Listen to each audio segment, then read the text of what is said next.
3 ans que ses portes sont fermées. Le musée national de Bosnie n'accueille plus aucun visiteur depuis octobre 2012, après que le gouvernement a réduit considérablement ses subventions, avançant des problèmes budgétaires. La situation de l'établissement est aujourd'hui extrêmement précaire. Au cours de ces 3 années, les employés ont continué à venir au travail, même s'ils n'ont pas été payés pendant plus de 40 mois et qu'ils n'ont plus la sécurité sociale. Par ailleurs, le musée n'a plus de chauffage et généralement un minimum de conditions pour les employés et pour les collections. La Bosnie est séparée depuis la guerre des années 90 en 2 entités, une serbe et l'autre croato-musulmane. Le budget de la culture souffre des querelles que se livrent ces différentes communautés au sein du gouvernement. En 2012, les autorités ont divisé par 3 le budget du musée, poussant les conservateurs à arrêter les visites pour la première fois depuis l'ouverture de l'établissement à la fin du XIXe siècle. Depuis peu, artistes, intellectuels et citoyens ont lancé une action pour réclamer sa réouverture. Ils dénoncent un problème avant tout politique. Les hommes politiques ne sont pas les seuls responsables de cette situation. C'est surtout notre système politique qui a simplement été fait, me semble-t-il, pour renforcer les divisions. Dans un tel système, personne ne se sent responsable de l'État et de ses symboles. Les collections du musée comprennent pourtant des œuvres d'art des 3 communautés du pays, serbes, musulmanes et croates. 4 millions d'objets répartis sur plusieurs pavillons, mais également 250 000 livres, dont un ouvrage extrêmement rare, le Haggadah de Sarajevo, un manuscrit hébraïque richement décoré datant du XIVe siècle. Autant de trésors que les employés du musée se sentent le devoir de préserver. Les collections dont je m'occupe sont vivantes. Il s'agit du jardin botanique où il y a quelques 3000 sortes de plantes. Il est impossible de laisser ces organismes sans soin. J'ai donc été obligée de venir tous les jours au travail pour éviter que ces plantes ne meurent. Dans un communiqué, le ministre chargé de la Culture a indiqué qu'il cherchait une solution de financement, mais pas avant 2016. Dans le pays, 6 autres institutions culturelles nationales, bibliothèques, galeries d'art et musées, sont actuellement touchées par le même problème.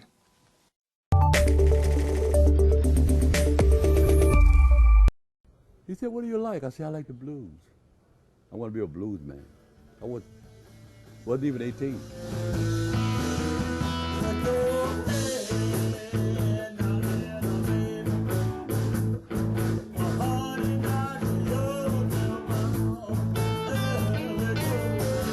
Guitar Lightning Lee distille son blues à la Nouvelle-Orléans depuis plus de 50 ans.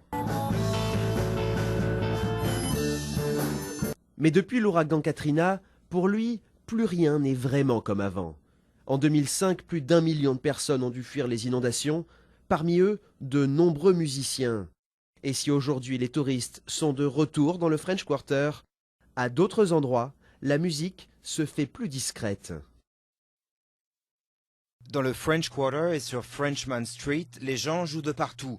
Mais dans les autres quartiers, il ne reste plus beaucoup de salles. Dans le 9th Ward où j'ai grandi, il y avait plein d'endroits qui bougeaient, on jouait de bar en bar, on passait du bon temps. Aujourd'hui, il ne reste plus que 2 bars dans ce quartier.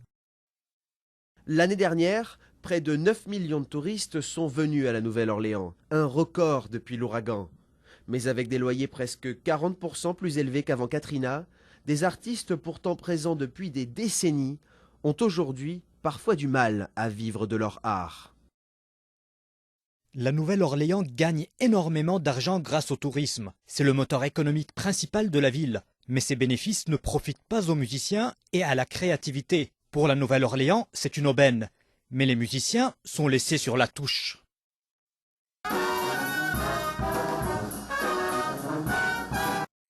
Depuis 20 ans, les Hot 8 font danser la Nouvelle-Orléans avec trompette, saxophone et tuba.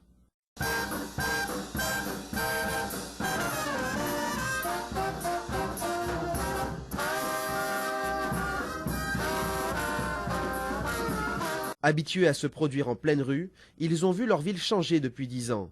et perdre un peu de son originalité. Mais pour Benny et ses musiciens, le contact avec le public, lui, reste entier.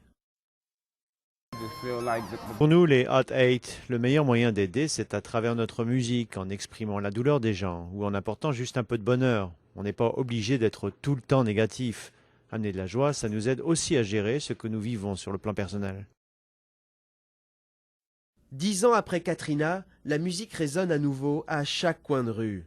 Mais pour Lee, Benny et les autres, le combat continue au quotidien pour préserver leur héritage musical.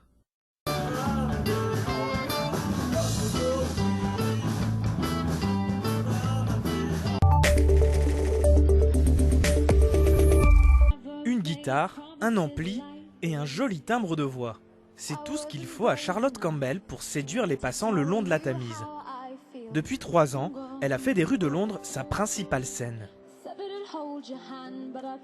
Comme elle, plus d'1 millier d'artistes se produisent régulièrement dans la capitale britannique pour se faire connaître. À l'heure où Internet semble être la clé pour percer dans le milieu de la musique, cette pratique revient au goût du jour. J'encourage vraiment les gens à prendre mes flyers ou des photos de ma pancarte pour qu'ils puissent me trouver sur Internet. Je suis très étonnée du nombre de personnes qui se connectent sur mon site après m'avoir vue ici. Très active sur les réseaux sociaux et YouTube, cette jeune fille de 25 ans a également produit ses 2 albums via une campagne de financement sur Internet. Mais malgré tous ces nouveaux outils, elle ne peut compter que sur ses prestations dans la rue pour vivre de sa passion. Je gagne plus d'argent en jouant 1 heure dans la rue qu'avec une vidéo sur YouTube qui fait 30 000 vues, parce que la rémunération vient des gens qui regardent les publicités au début. S'ils la passent, vous ne recevez pas d'argent. Et la majorité des gens passent les publicités, je ne touche que 3 centimes par personne si j'ai de la chance.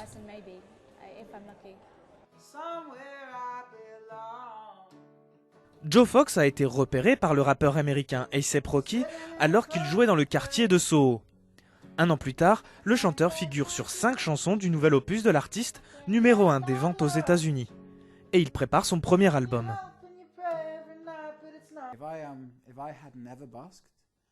Si je n'avais jamais joué dans la rue, je n'aurais pas eu confiance en moi. Je n'aurais pas eu ma personnalité. On apprend beaucoup dans la rue. Et cela nous rend assez courageux. Donc quand on se rend dans un studio ensuite, on se sent plus à l'aise. Si jouer dans la rue a pu parfois souffrir d'une image négative, c'est désormais de plus en plus accepté dans le milieu de l'industrie musicale. Il y a beaucoup d'artistes comme Ed Sheeran qui, même s'il fait des concerts à guichet fermé, veut continuer de jouer en public, de jouer dans la rue. Il y a une vraie tradition de musique de rue ici au Royaume-Uni. Et je continue de penser qu'en 2015, il y a beaucoup d'artistes qui veulent cette connexion avec le public en jouant dans la rue. C'est une bonne manière de tester ces chansons. Preuve de l'intérêt que suscitent toujours ces buskers, comme on les appelle ici, la ville de Londres a lancé pour la première fois cette année une journée nationale consacrée aux musiciens de rue.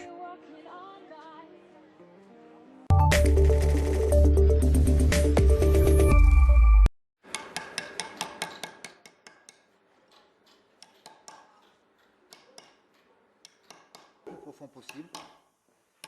Et ensuite, après, je vais travailler la matière. On grave sur l'avant comme ça et ensuite après, une fois qu'on a gravé assez profond, on va évider la matière par l'arrière.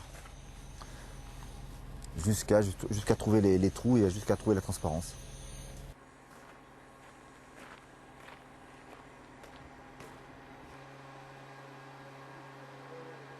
Pierreux, en fait, c'est le terme généraliste d'un tailleur de pierre, mais qui va un petit peu plus loin. Je pense que c'est un amoureux de sa matière. C'est-à-dire qu'au-delà de la façonner au quotidien, voilà, il en est vraiment amoureux, il la respecte.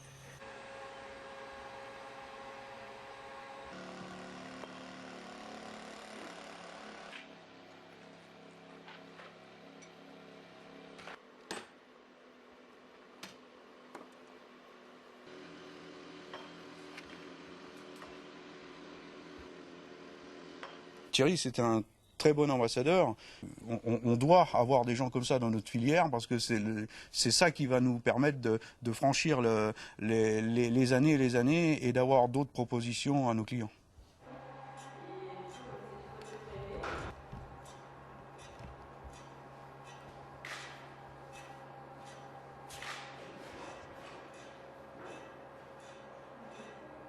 On est au XXIe siècle et il y a quelques années, j'étais capable de réaliser tout ce que je pensais, ce qui était déjà énorme. Et enfin, mettez-vous à ma place, je sais qu'à l'heure d'aujourd'hui, je suis capable de réaliser tout ce que je rêve. Voilà la différence.